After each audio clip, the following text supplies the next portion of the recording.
Ancient Rome's enduring success wasn't solely built on military might, but also on its sophisticated colonization system. While legions conquered, colonies secured and integrated conquered territories, a key factor in Rome's longevity. This video explores the methods and reasons behind Rome's effective colonization, a crucial component of its prosperity. Romanization. Spreading influence its early history, Rome used colonization as a core element of expansion. Between 338 and 218 BC, 40 colonies were established. These colonies addressed the challenge of consolidating newly conquered, often hostile, territories. By settling Roman citizens on these lands, Rome simultaneously alleviated internal social pressures and spread its culture, government, and influence, mitigating local resistance. This created more Romans. Over time, a methodical during the Republic, colony creation deductio was a ritualistic process. A three-man commission, elected by the Senate or appointed by the emperor during the empire, oversaw all aspects of founding. These commissions, composed of respected Roman citizens, often former consuls, served 3-year terms with government-provided resources and authority. Their primary task was defining the colony's boundaries, and allocating land. Surveying was meticulously performed using a groma, a surveying instrument.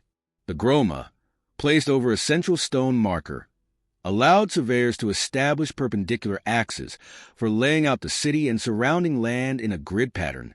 Plumb lines ensured accuracy. This process was repeated across the territory. Plots were measured in iudra, about half an acre, with roads planned alongside. 2 main roads, the Decumanus Maximus east-west and Cardo Maximus north-south, intersected at the center.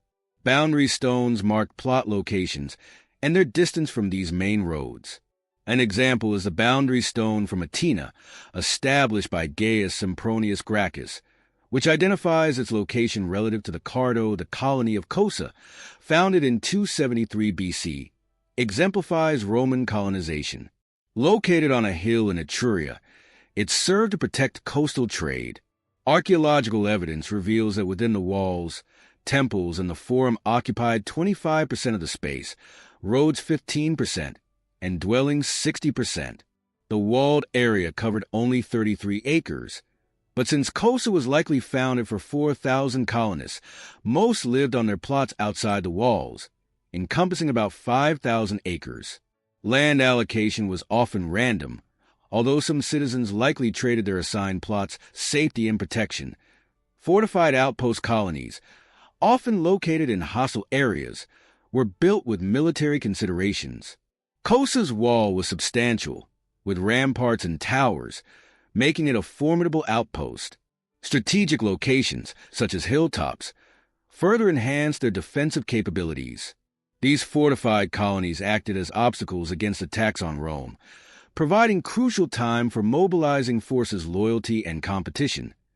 Semi-autonomous city-states colonies functioned as semi-autonomous city-states.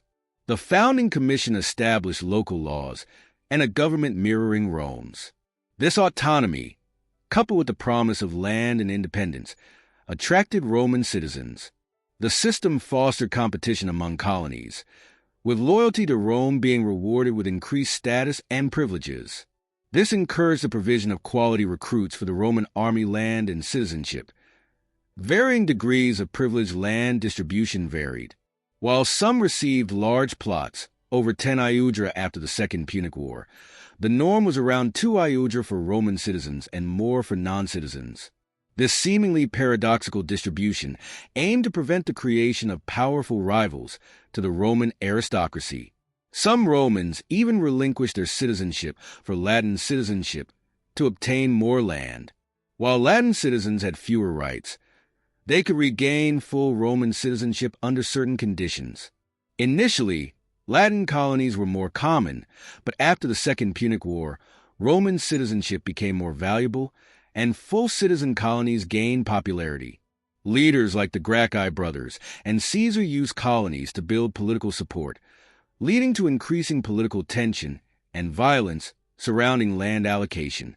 By Caesar's time, colonies had become primarily political tools, propaganda, and legacy, Imperial branding political propaganda was a significant benefit. Emperors used colony names, e.g., Colonia Augustus, to cultivate loyalty and ensure their legacy. They were also more generous with land grants than Republican senators. Land allotments were recorded on tablets, stored in Rome's tabularium. Copies, like those found in Orazio, included detailed descriptions of the land. Despite this, land disputes were common, sometimes requiring lengthy investigations. Rise of an empire. A foundation for growth colonies provided numerous benefits. Land for the poor, Romanization of conquered populations, provincial security, and political propaganda. Starting as simple settlements, they spread across the Mediterranean, becoming centers of Roman culture and crucial to the empire's cohesion.